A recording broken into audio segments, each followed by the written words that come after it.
absen. Ini yang sudah absen sampai dengan jam 8.46. Ya, kita akan masuki virtual Zoom jam 7.55. Harap dipersiapkan buku catatan, alat tulisnya, dan pakai baju OSIS. Ya, silakan. Ini sudah tercatat 11 orang. Assalamualaikum warahmatullahi wabarakatuh. Selamat pagi semua. Salam sejahtera untuk kita semua. Terima kasih yang sudah bergabung sampai pukul 8.05 yang akan kita bahas materi bab kedua. Gimana, sehat semua ya? Sehat semua? Sehat. Ya, Alhamdulillah sehat, Bu. semoga kita semua sehat dan ingat protokol kesehatan. Dulu 3M ya, sekarang 5M. Mengurangi mobilitas serta makanan bergizi. Makanan bergizi, oke. Kita sudah pernah membahas tentang aritmatika sosial. Aritmatika sosial dan sudah dijelaskan juga pengertiannya. Tapi nanti kita akan ulas sedikit saja dan selebihnya kita akan membahas tentang keterkaitan materi yang berhubungan dengan aritmatika sosial. Aritmatika sosial sendiri, kita akan belajar mengenal dan menganalisis berbagai situasi terkait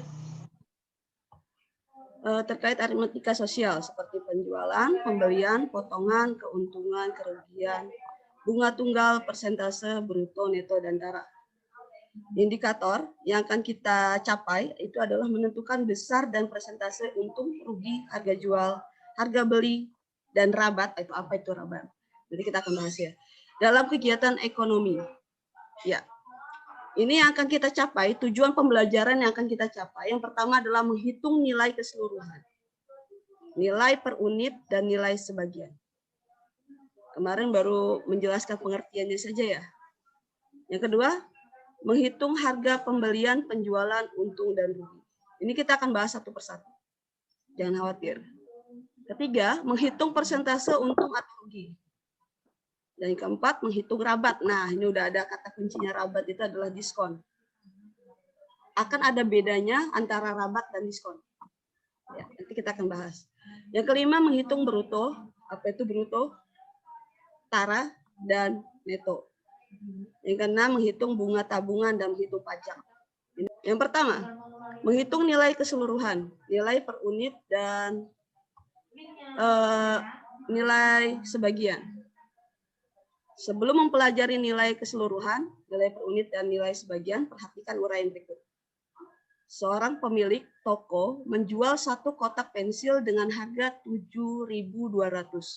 Ternyata dalam satu kotak terdapat 12 pensil. Ya, berarti satu lusin ya. Seseorang membeli sebuah pensil dan pemilik toko menjualnya dengan harga Rp600. Dalam hal ini, harga satu kotak pensil adalah 7.200. Itu disebut nilai keseluruhan. Sedangkan harga satu buahnya adalah 600 yang disebut dengan nilai per unit.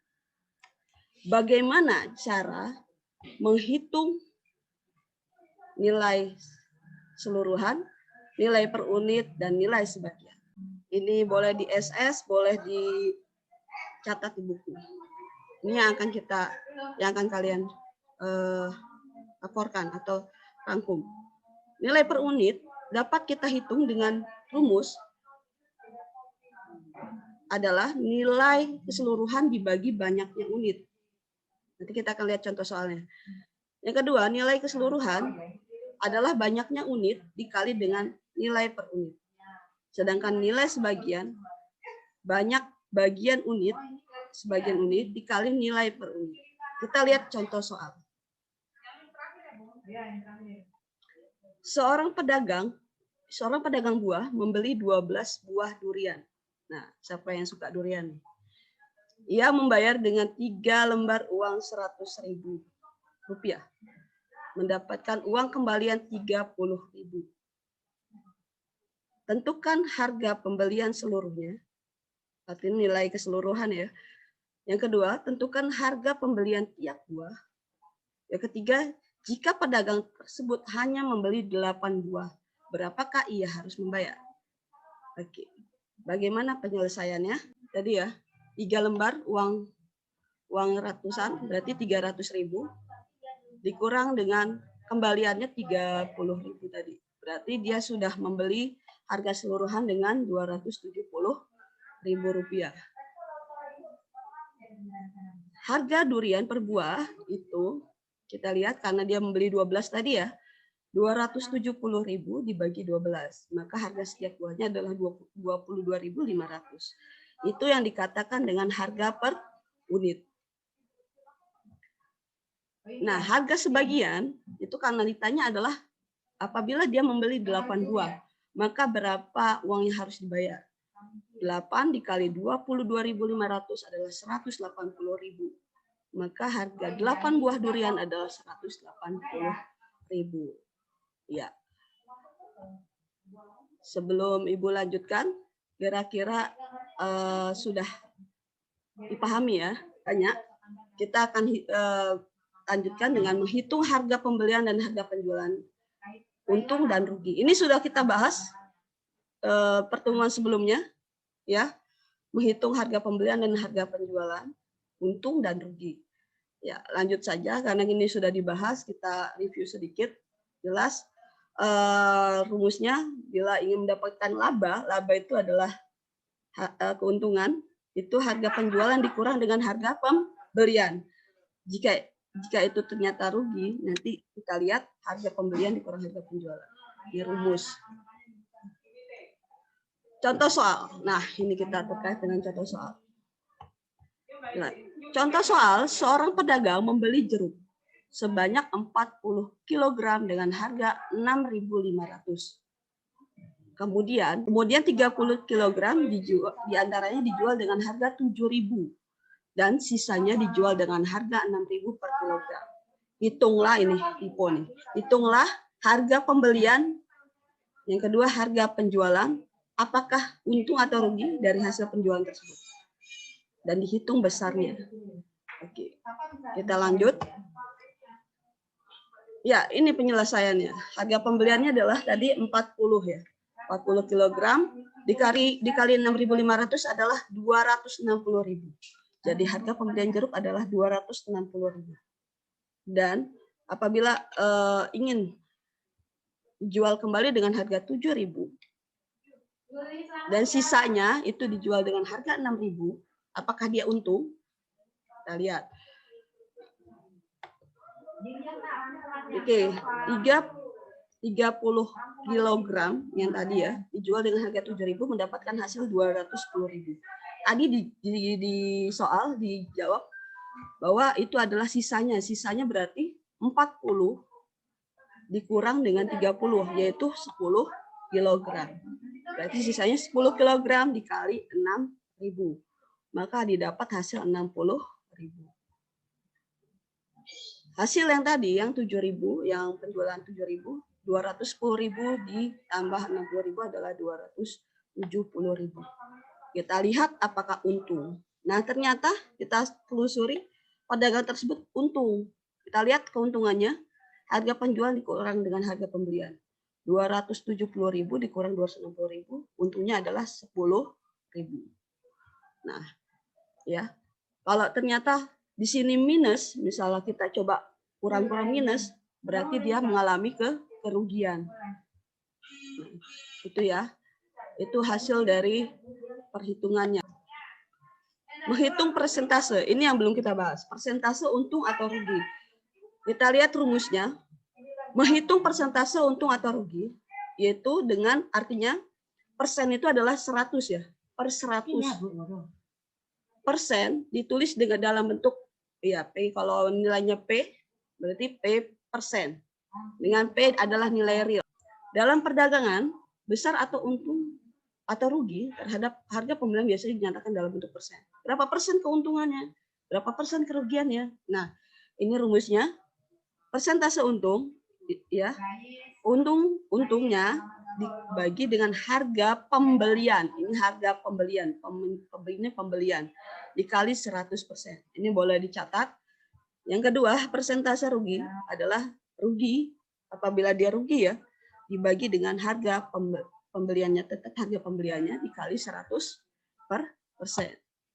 Oke, contoh soal. Seorang pedagang membeli 1 kuintal beras dengan harga 6.000 per kilogram. Pedagang itu menjual beras tersebut dan memperoleh uang sebanyak 620.000 rupiah. Tentukan persentase untung atau rugi pedagang tersebut. Nah, kalian hati-hati dengan soalnya karena di sini ada kata kuncinya itu 1 kuintal. Masih ingat pembelajaran di SD, 1 kuintal itu berapa kilogram? Ya, penyelesaian ya, kita harus definisikan dulu. 1 kuintal itu adalah 100 kilogram. Ini adalah penyelesaiannya. Kita lihat. Harga pembeliannya adalah 100 tadi ya. 100 kilogram. Ya, 100 itu 100 kilogram atau 1 kuintal. Dikali dengan 6.000, maka didapat harga 600.000. Harga penjualannya 620.000. Ternyata harga penjualan lebih dari harga pembelian, maka pedagang itu mengalami untung. Untungnya, nilai untungnya, besar untungnya adalah 620.000 dikurang 600.000. Maka didapat 20.000 besar untungnya. Dan untuk menentukan persentase keuntungannya, kita lihat untungnya berapa? 20.000. 20.000 dibagi dengan harga pembelian. Nah, pembeliannya adalah 600.000 dikali 100%. Ini jangan sampai nggak ada 100%. Ya. Karena perhitungannya ya kita lihat langsung saja karena dia pembagian, boleh kita hilangkan nolnya, kita bagi ya. Begitu juga dengan 1 ya 2 ya 2 3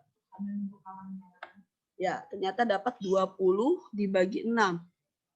Hasilnya adalah 3,33. 333 sebenarnya banyak ya. 3,333 sampai banyak. Cuma kita ambil 2 digit di belakang koma. Ini menyebutkannya pun tidak boleh 3,33. Salah. Yang benar adalah 3,33%. Karena kalau di belakang koma desimal disebut dengan satuan. Bisa dipahami ya. Ini menentukan persentase. Apabila dia rugi, maka di sini rugi dibagi harga pembelian. Dikali 100% dapatlah persentase dari kerugian. Lanjutkan kembali. Tadi sudah menghitung persentase. Kita sekarang menghitung rabat atau diskon. Rabat, apa itu diskon? Sebenarnya intinya sama potongan harga ya. Yang lebih dikenal dengan diskon. Tapi pada kaidahnya, dalam pemakaian terdapat perbedaan istilah rabat dan diskon. Rabat digunakan oleh produsen dengan partai besar, grosir, agen, pengeceran. Sedangkan ya ini pengeceran itu yang partai besar ya. Sedangkan diskon digunakan bukan pada grosir atau dia diecer. Biasanya lebih diecer. Kalau rabat itu pada grosir, agen dan pengeceran. Contoh soal.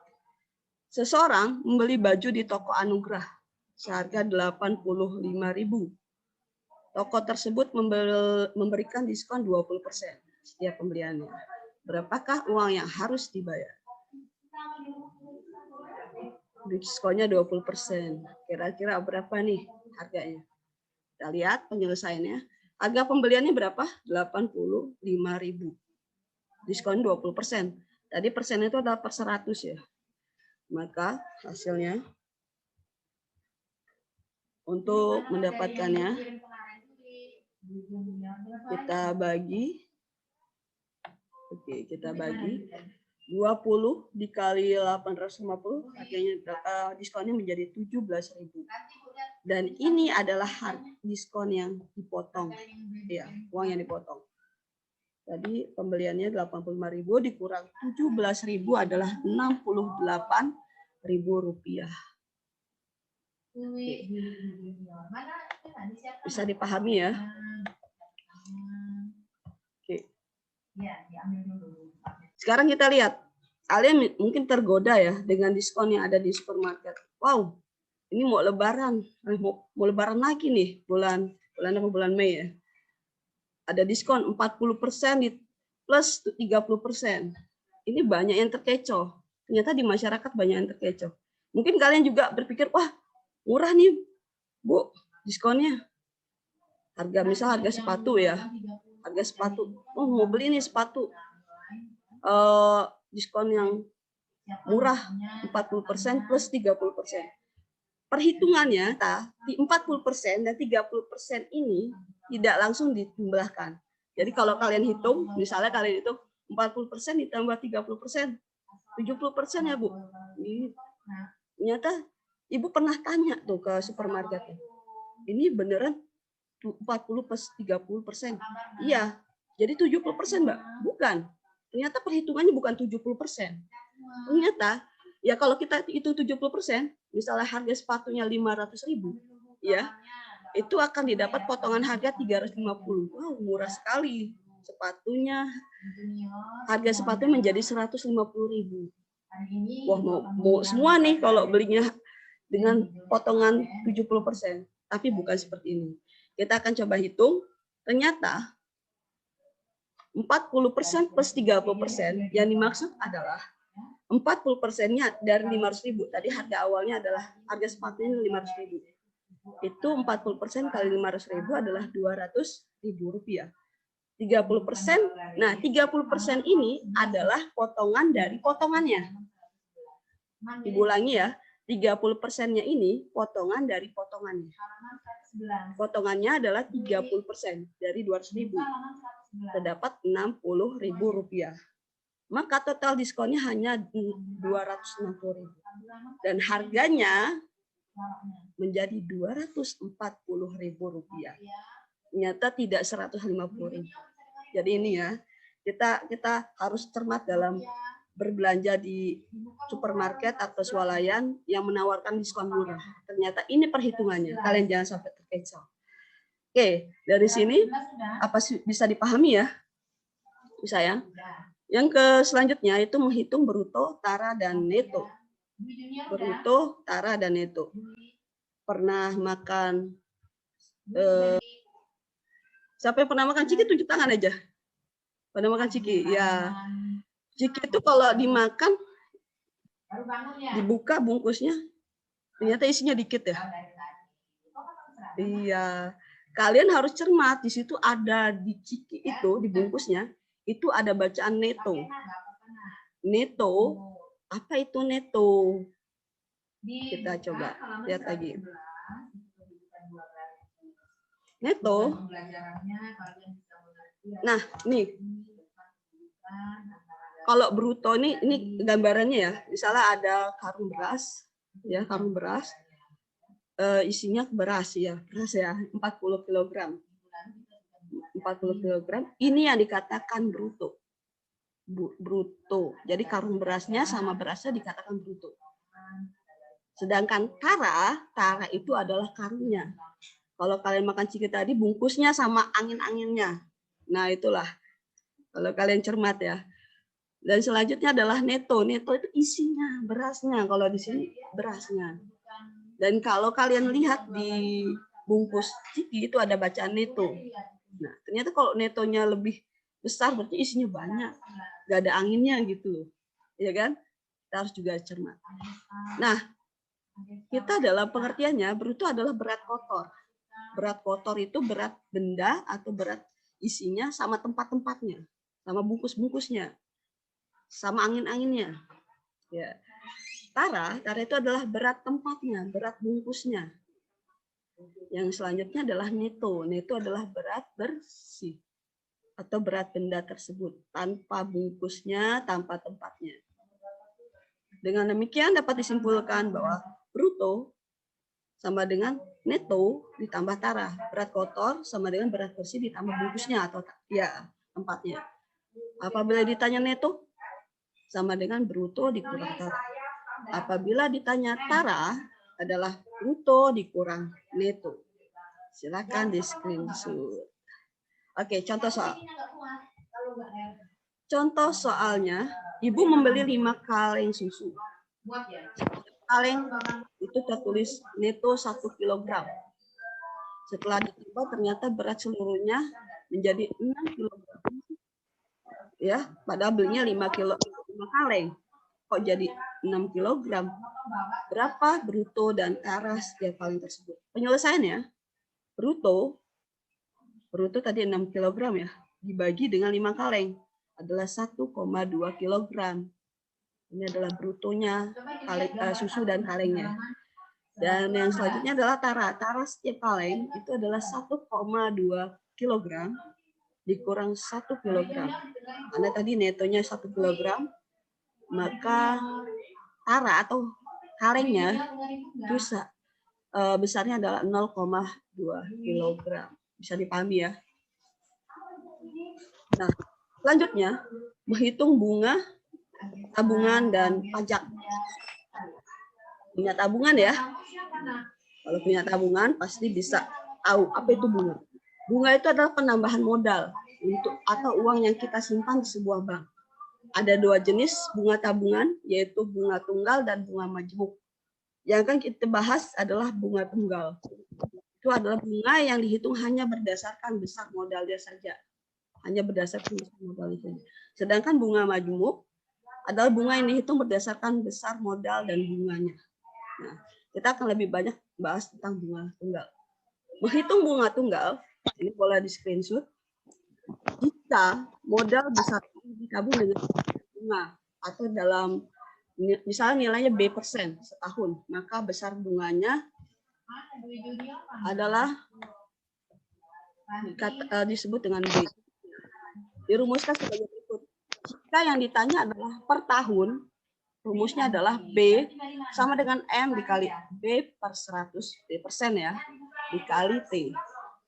Apabila ditanya adalah bulan, besar bunganya B sama dengan M dikali B% kali T per 12. Nah, 12 ini karena 1 tahun adalah 12. Jika ditanya adalah T hari atau ya dalam hari ya, bunga dalam hari, karena 1 tahun ada 365 hari, besar bunganya adalah B sama dengan M dikali B per 100 kali T per 365. Keterangannya adalah B sama dengan besar bunga. Ya, M adalah modal, B adalah persentase bunga, T adalah waktu. Oke. Tentukanlah besar bunga tunggal yang diterima Bu Sumiati jika ia menabung uangnya sebesar 20 juta selama 5 tahun. Apabila bunga tunggal yang diberikan bank 5% per tahun. Penyelesaiannya, modalnya adalah 20 juta. T-nya adalah 5 tahun dan persentase bunganya adalah 5%.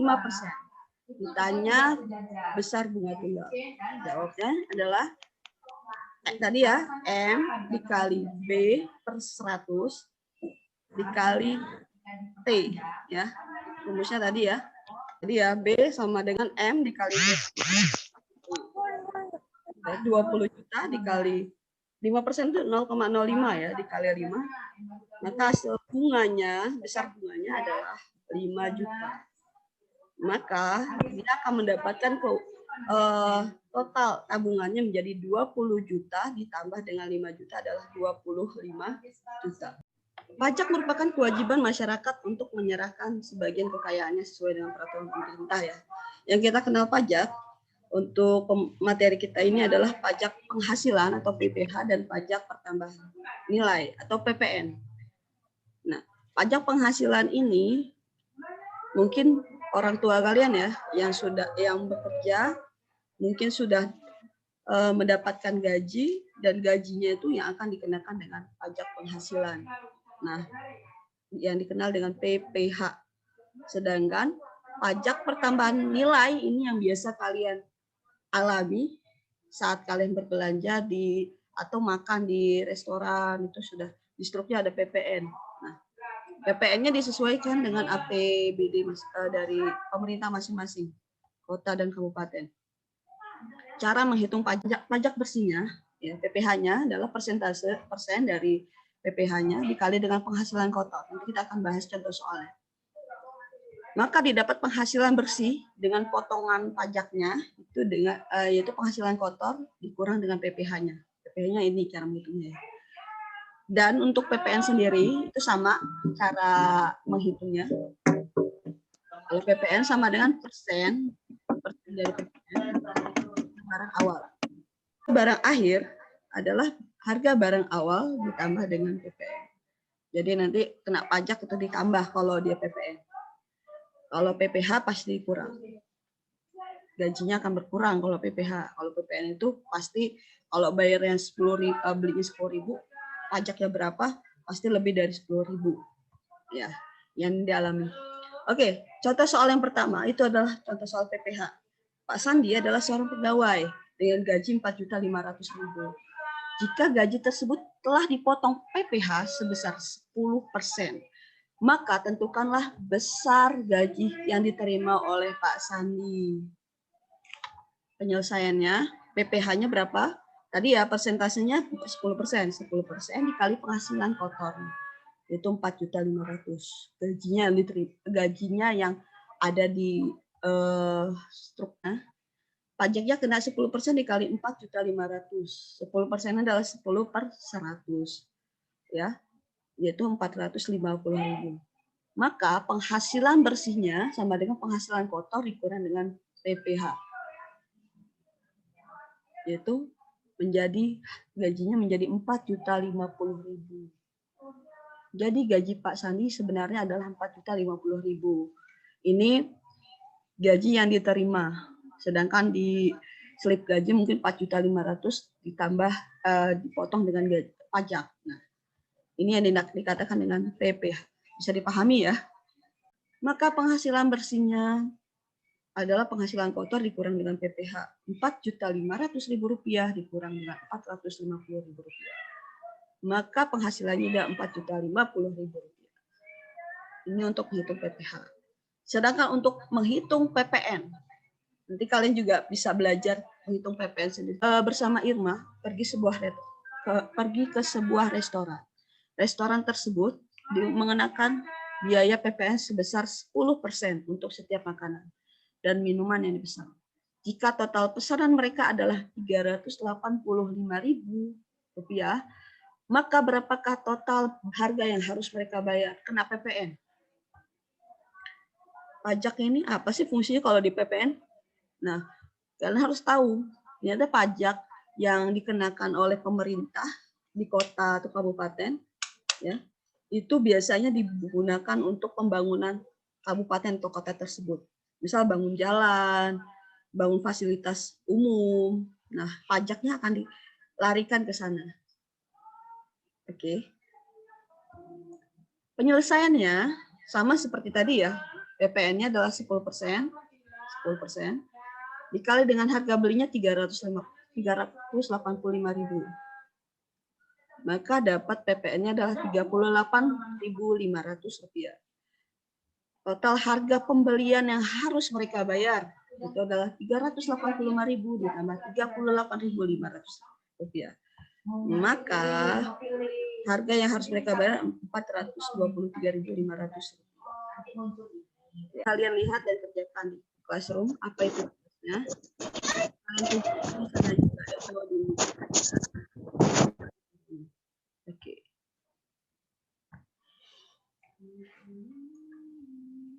Sebelum Ibu berikan kesimpulan, kita lihat tugasnya. Tugas ke-8. Catat hasil Zoom kalian, kirim ke Google Classroom. Kesimpulan pada pembelajaran ini adalah penerapan pembelajarannya sangat nyata di masyarakat. Dalam kegiatan ekonomi, misalnya saat melakukan jual beli, dapat menghitung untung atau ruginya. Dan pada saat membeli barang, dapat menghitung kuantitas barang dengan mengetahui berat besi. Dan juga dapat menghitung diskon atau rabat.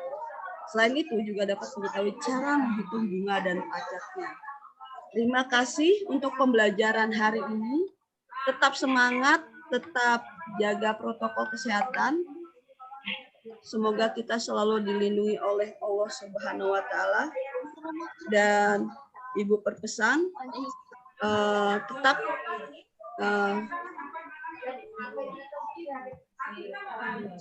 tetap rajin, karena Ibu yakin kelas 7-11 ini semuanya rajin. Dan jangan sampai turun semester 2-nya.